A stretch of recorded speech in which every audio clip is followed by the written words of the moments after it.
Mas eu gostaria de falar hoje pela manhã sobre algo que tem assolado praticamente todo ser humano desde o dia que ele veio ao mundo, que é o medo. Se eu perguntasse a você, o que é que você tem mais medo? O que é que lhe dá mais medo? O que é que viria na sua lista de medos?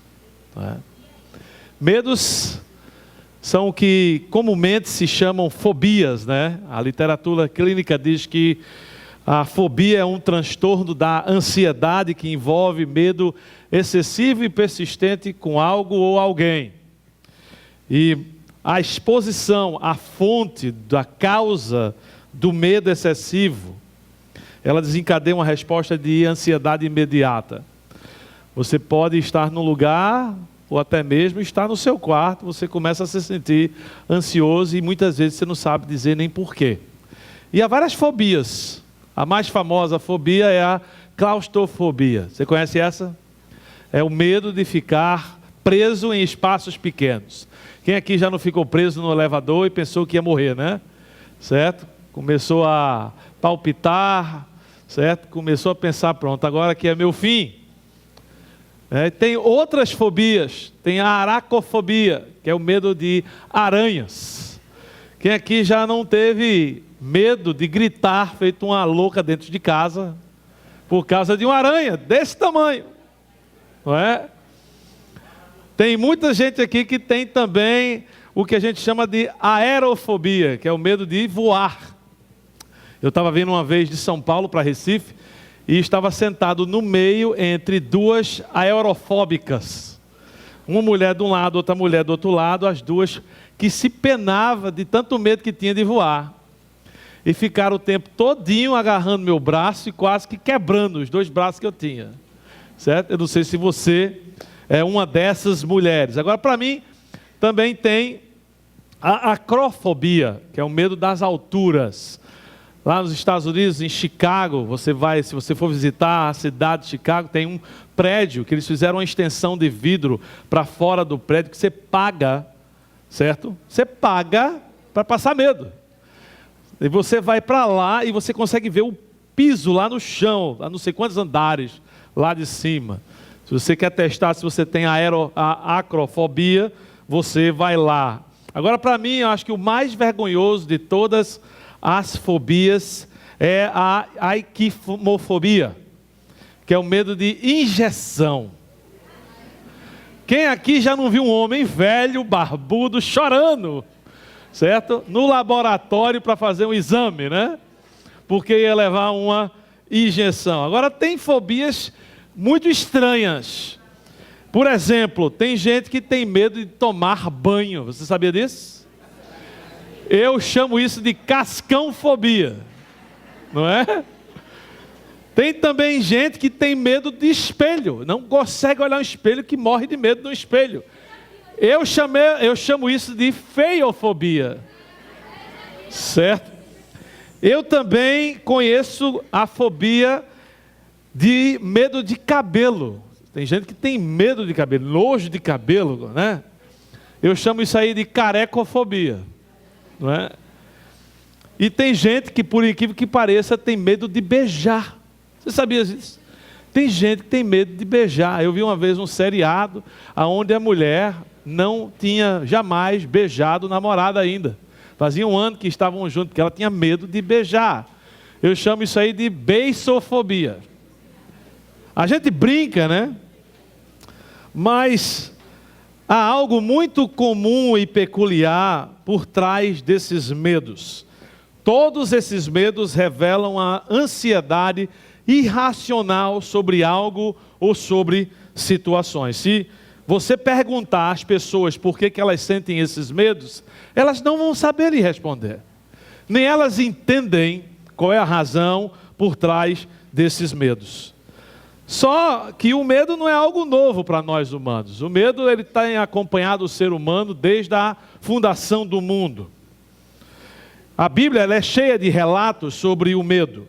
Mas talvez a passagem que mais menciona o medo e como tratar o medo é Lucas capítulo 1. aonde nós observamos tanto o anúncio do nascimento de João Batista aos seus pais Zacarias e Isabel, como também o anúncio do nascimento de Jesus a Maria. E lá nós vemos duas situações, e os envolvidos delas tiveram quase que imediatamente reações de medo. Eu não sei sobre você, mas se um anjo chegasse para mim, me anunciasse que eu iria ter um filho de forma milagrosa, primeiro eu ia duvidar, segundo eu iria entrar em pânico, né? Como é que isso vai acontecer? Ia levar um tempo para a ficha cair. Mas apesar do medo não ser algo novo para nós, me parece que ele tem a cada dia mais aumentado os casos de pessoas tomadas pelo medo. Nós estamos cada dia que se passa vivendo mais e mais e mais apavorados. Medo de perder o emprego, medo de ser atacado na rua, medo de ser assaltado, medo de ser abandonado por um cônjuge, medo de ser prejudicado financeiramente por alguém mal intencionado. O medo ele tem se tornado constante em nossas vidas e devido a isso ele tem afetado a saúde de cada um de nós muito severamente. A ansiedade ela é um subproduto do medo. E ela tem aumentado no Brasil a níveis alarmantes.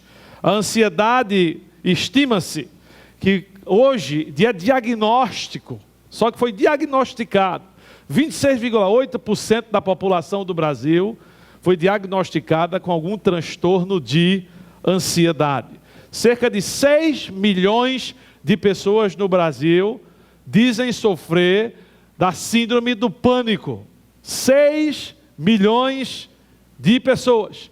Em 2024, teve-se o maior número do INSS de pessoas que pediram afastamento do trabalho nos últimos 10 anos devido a algum transtorno de ansiedade ou síndrome do pânico ou depressão relacionada a algum medo. As razões mais apontadas para esse aumento do medo pelos pesquisadores são o desemprego, a violência e a instabilidade financeira. A minha pergunta é a seguinte: qual é a solução para isso? Como é que a gente pode resolver esse problema que é tão presente em nossas vidas? Alguns vão responder que a solução é solucionar as causas, né? Então, se a causa número 1 de medo é o desemprego, vamos criar mais emprego. Se a causa é a violência, então vamos tentar diminuí-la. Se a causa é instabilidade financeira, vamos dar o mínimo para todas as pessoas sobreviverem. E apesar de eu concordar em alguns aspectos com essas iniciativas, eu diria a você que elas não são a solução, porque quando você olha em outras civilizações ou sociedades, ou nações ao redor do mundo, muito menos afetadas por esses problemas de desemprego, violência e instabilidade financeira, o medo continua também a crescer de forma galopante. E aí, qual é a solução para o medo? Primeiro a gente tem que entender a real causa do medo. E a real causa do medo não é o desemprego, não é a violência, não é a instabilidade financeira. A real causa do medo é o sentimento de insegurança no coração de cada um de nós. Algum momento na sua vida você começa a se sentir inseguro.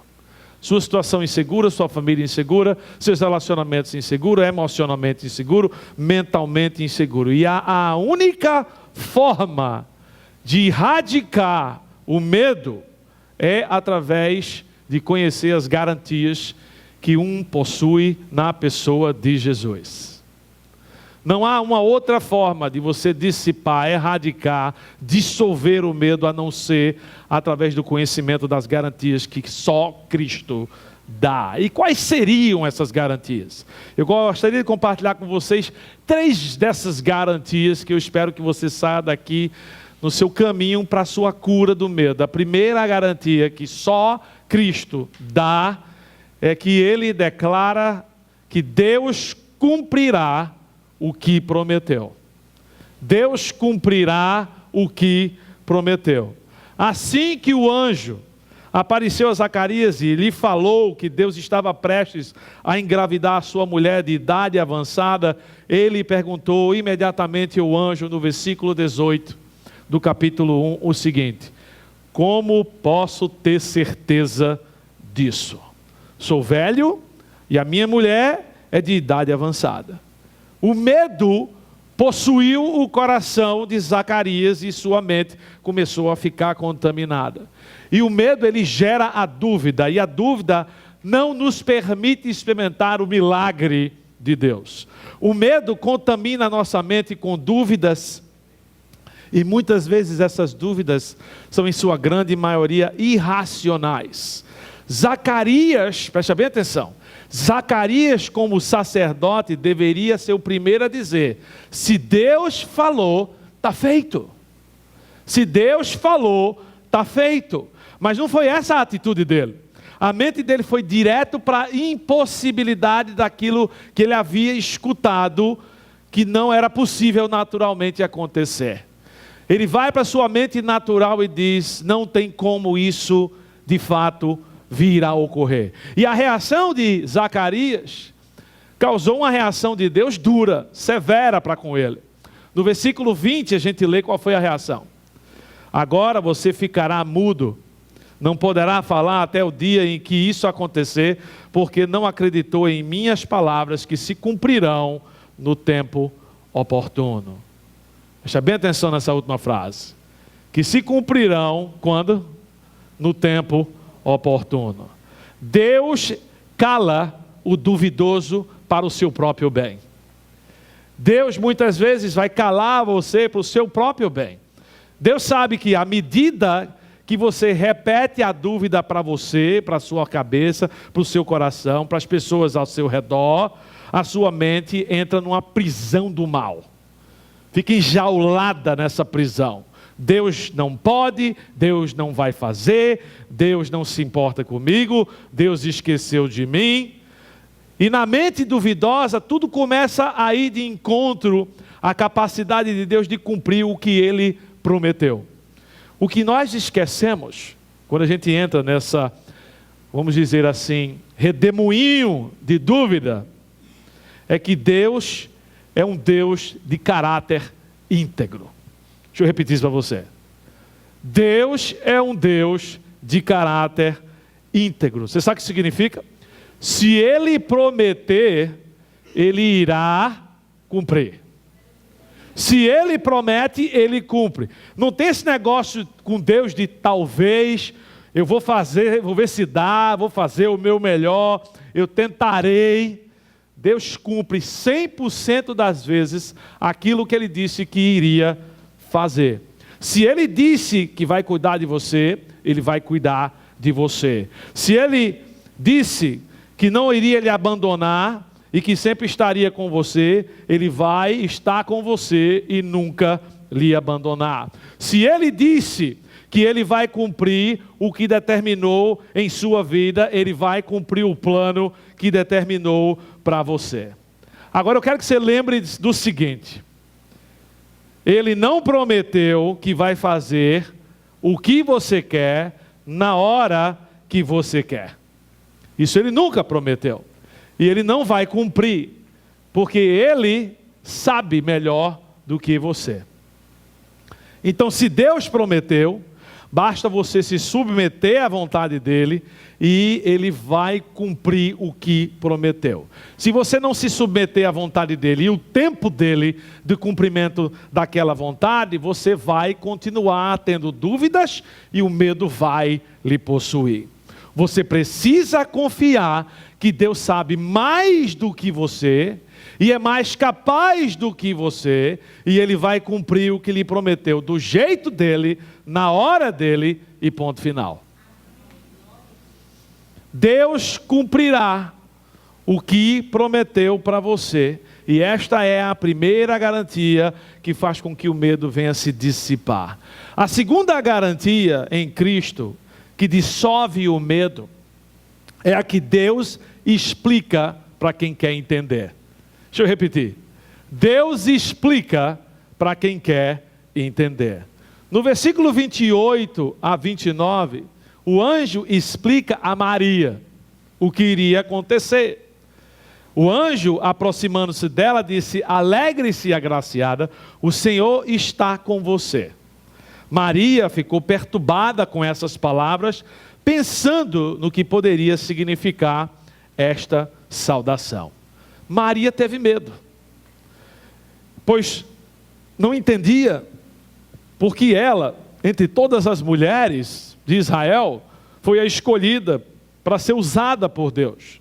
Você tem que lembrar que Maria tinha aqui de 15 a 16 anos, porque essa era a idade mais comum do casamento na época. Talvez você se pergunte, como é que as pessoas casavam tão cedo naquela época? Casavam por uma simples razão: se vivia muito pouco tempo, se morria com muita facilidade, de maneira muito jovem. Então, se você não casasse cedo, você estava basicamente garantindo que você não ia ter uma família, não ia ver seus filhos, e provavelmente você ficaria viúva e logo, logo morreria. Agora, imagina você com 16 anos de idade, vendo um anjo em sua frente, olhando para você com toda a glória de um anjo, dizendo que você foi escolhida por Deus para dar à luz ao Deus homem Jesus, aquele que seria o Salvador da humanidade e o Rei eterno do universo. Como é que seria a sua reação? Foi por isso que Maria teve a reação que teve. Ter medo nem sempre é errado. Ter medo muitas vezes é uma reação normal àquilo que é desconhecido, àquilo que é novo. Quem jamais aqui não teve medo no seu primeiro dia de um trabalho novo? Quem jamais aqui não teve medo talvez de uma escola nova que você agora começou, ou do novo ano letivo, seu primeiro dia de aula, seus primeiros dias de aula? Nós sentimos medo de situações que não conhecemos. É normal ter um pouco de medo, porque você não conhece. Você sabe quem conhece? Deus conhece. Deus conhece todas as situações. E Ele promete que explicará para você entender cada situação nova em sua vida, se você tiver o desejo sincero de entender. Deus fez isso com Maria, quando Ele disse, nos versículos 30 a 33, através do anjo: não tenha medo, Maria. Você foi agraciada por Deus, você ficará grávida e dará à luz um filho. E lhe porá o nome de Jesus, e ele será grande e será chamado Filho do Altíssimo.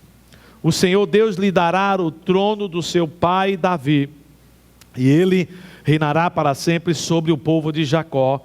Seu reino jamais terá fim. O medo muitas vezes nos impede de experimentar as bênçãos de Deus sobre a nossa vida. Deus deseja nos abençoar através de um ministério. Ele deseja usar você através de um ministério. Ele tem para cada pessoa algo a fazer aqui na terra. E o que impede muitas vezes de você ser usado de forma extraordinária é você sair da esfera do medo e ir para a esfera da confiança em Deus. E para que você faça isso de forma prática, você tem que começar a tomar decisões que reflitam de fato que você confia em Deus e não em você. Porque se você continuar tomando as mesmas decisões que você tem tomado, você não pode esperar que você vai ter resultados diferentes daquilo que você tem colhido. Se você não obedece a Deus radicalmente, você continuará a planejar ser possuído pelo medo. Você não vai sair do lugar.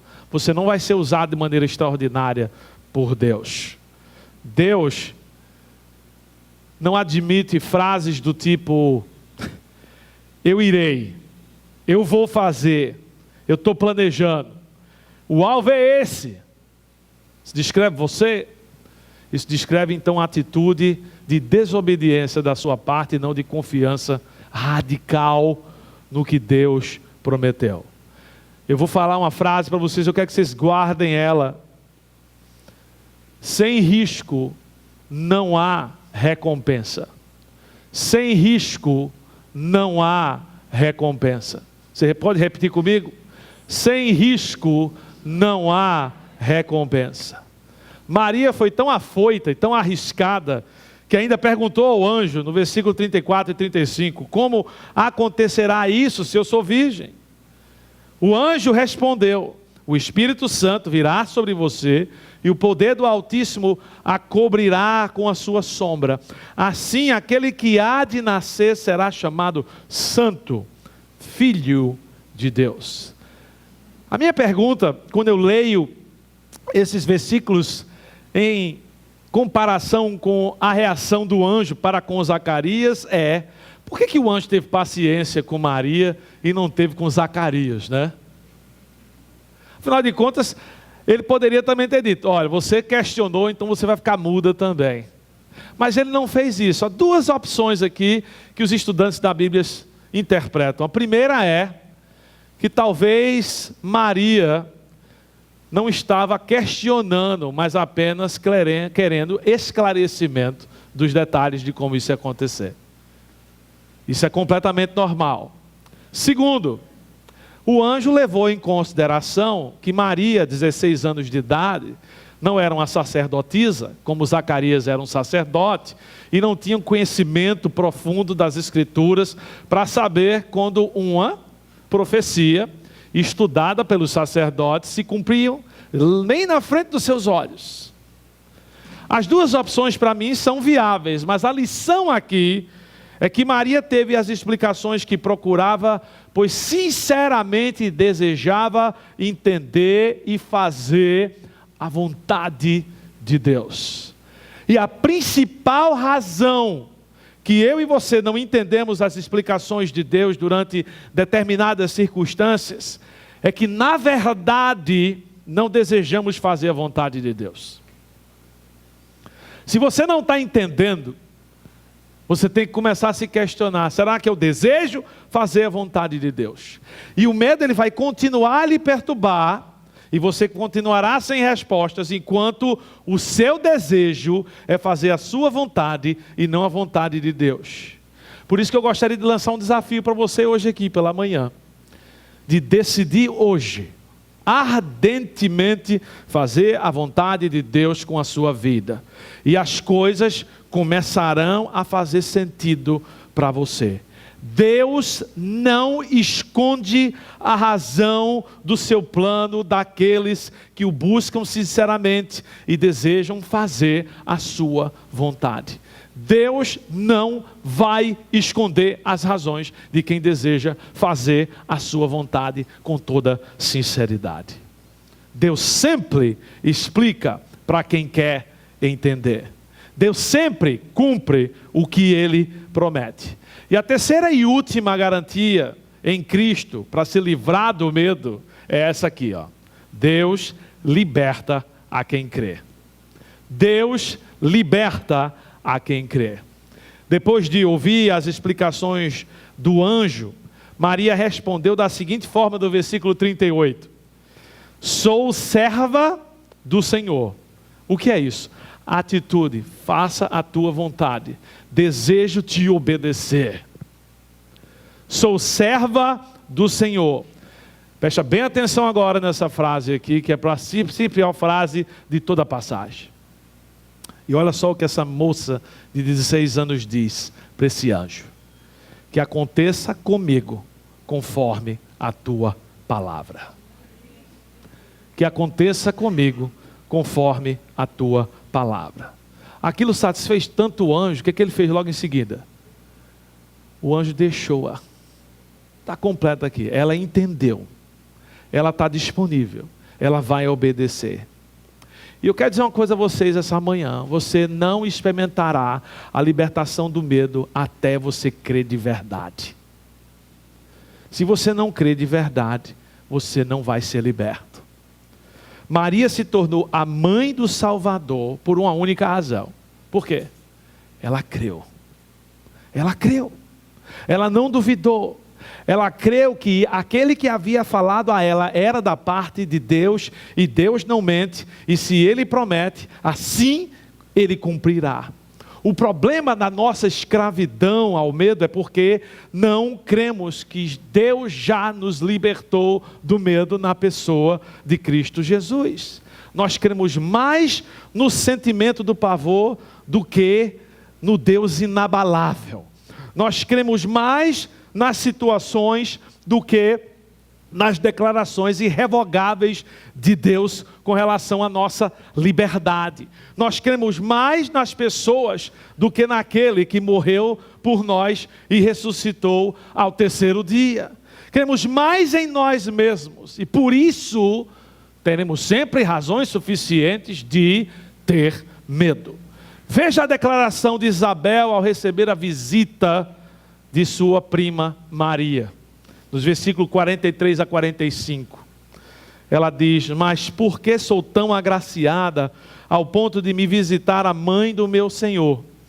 Logo que a sua saudação chegou aos meus ouvidos, o bebê que está em meu ventre agitou-se de alegria. Agora presta atenção nessa outra frase aqui, que é uma outra frase de extrema importância para você e para mim. Feliz é aquela que o quê? Creu que se cumprirá aquilo que o Senhor lhe disse. Você está triste? Você chegou aqui triste? Você tem estado triste esse ano todo? Eu tenho uma solução para você, eu tenho um remédio para a sua tristeza. Creia. Creia que Deus cumprirá o que prometeu. Creia que Ele explicará para você que quer entender. Creia que Ele é mais forte que a morte. Creia que Ele é fiel. Creia que Ele é tudo o que você precisa. Creia que Ele tem grandes planos para a sua vida. Creia que Ele não acabou com você ainda e Ele vai completar a sua boa obra em sua vida. Creia, creia, creia e creia.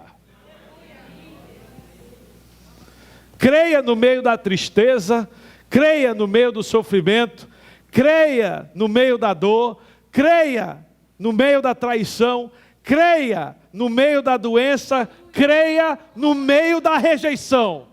Creia, creia e creia. Creia e Ele vai trazer alegria ao seu coração. O remédio para a cura da alma é crer na capacidade de Deus de cuidar de você. E Ele é capaz. Ele é mais do que suficientemente capaz para você. Em Lucas capítulo 1, versículo 50, versículo 65, há um uso diferente da palavra phobos, que é a palavra para medo aqui, de onde a gente deriva a nossa palavra em português de fobia. Lá diz: a sua misericórdia estende-se aos que o temem, de geração em geração. Versículo 65, todos os vizinhos ficarão cheios de temor. E por toda a região montanhosa da Judéia se falava sobre essas coisas. Aqui a gente vê a palavra medo traduzida como temor. A raiz da palavra aqui é a mesma dos outros lugares que falam que Zacarias, que Isabel, que Maria tiveram medo. No original pode significar estar com medo ou estar aterrorizado por algo, mas também significa reverência à autoridade e poder de algo ou alguém. O que determina o uso de um ou de outro é o contexto. E eu quero dizer uma coisa a vocês, escuta só isso aqui. O nosso problema é que nos apavoramos diante dos problemas e das feridas emocionais que a gente carrega.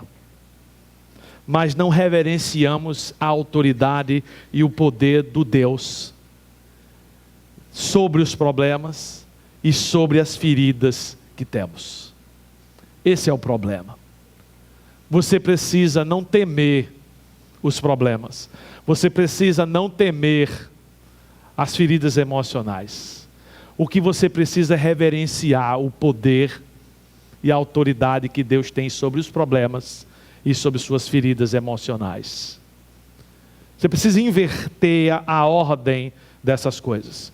Nós esquecemos que Deus, Ele nunca pede algo. Ele apenas ordena. Deus não pede, Deus ordena. E Ele ordenou que todo aquele que está em Cristo é nova criatura. Deus ordenou que não me deixará ou me abandonará. Deus ordenou que fará mais do que eu peço ou penso. Deus ordenou que eu estou seguro em Cristo. Deus ordenou que eu tenho todas as bênçãos espirituais nas regiões celestiais em Cristo. Deus ordenou que o novo homem é apto para fazer toda a boa obra. Então, do que é que você tem medo, meu irmão? Do que é que você ainda tem medo? Apenas creia e haja como quem crer que está ordenado essas coisas para você. Porque está. Você não precisa viver consumido pelo medo. Você não precisa viver codependente de relacionamentos incapazes de remover o medo. Você precisa fazer a única terapia necessária para se livrar do medo, que é crer nas garantias de Cristo. Mas será que você crê mesmo? Você crê sem sombra de dúvidas? Se você crê sem sombra de dúvidas, há uma coisa que você pode provar que você crê sem sombra de dúvidas. Viva como aquele que teme a autoridade e o poder de Deus sobre você. Você veio aqui hoje e talvez tenha sofrido com pensamentos paralisantes de medo. Eu venho aqui repetir as mesmas palavras do anjo Gabriel para você. Não tenha medo. Não tenha medo. Na música do grupo Logos, quem é velho feito eu sabe quem é o Logos, né?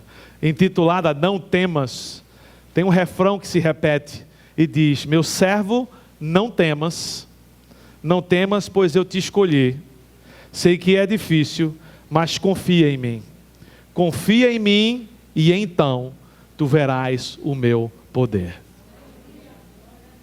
Se você não tem experimentado alívio para os seus sofrimentos, para as suas perturbações, para os seus pesadelos e medos, é porque você ainda não tem confiado.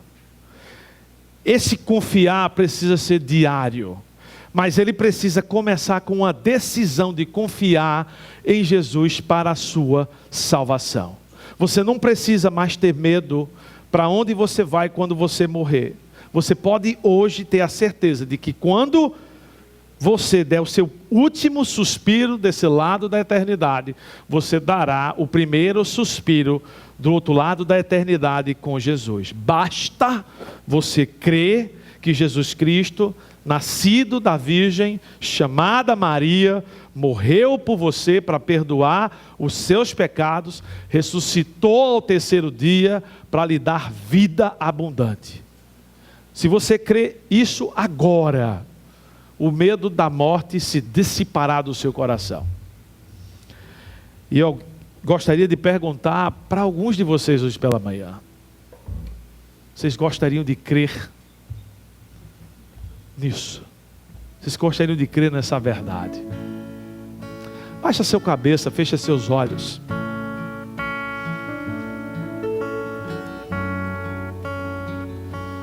Se você chegou aqui nesse lugar e você ainda não tomou essa decisão de crer que Jesus Cristo morreu pelos seus pecados, ressuscitou ao terceiro dia, vencendo a morte para lhe dar vida abundante, hoje é o momento, a oportunidade que Deus está dando a você de crer.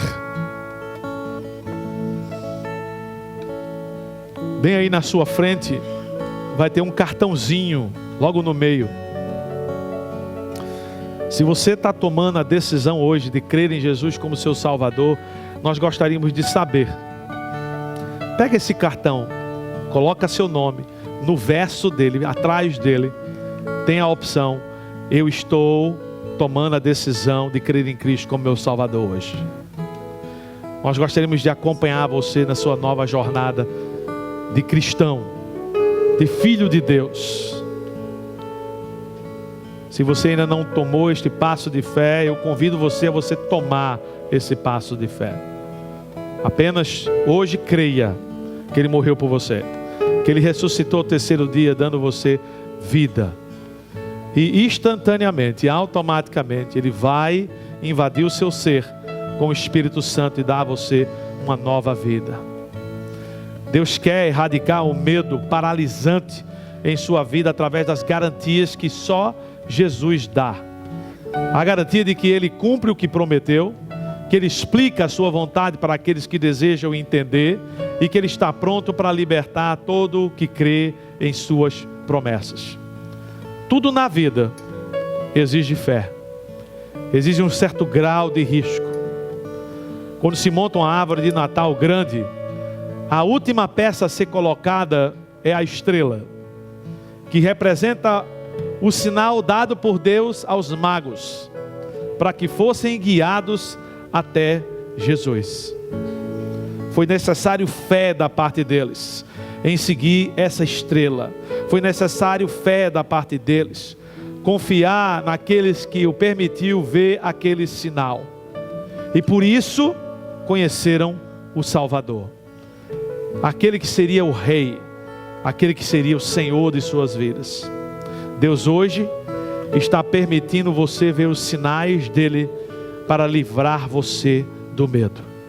Tome a decisão de seguir esses sinais e conheça aquele que pode livrar você de todo o medo.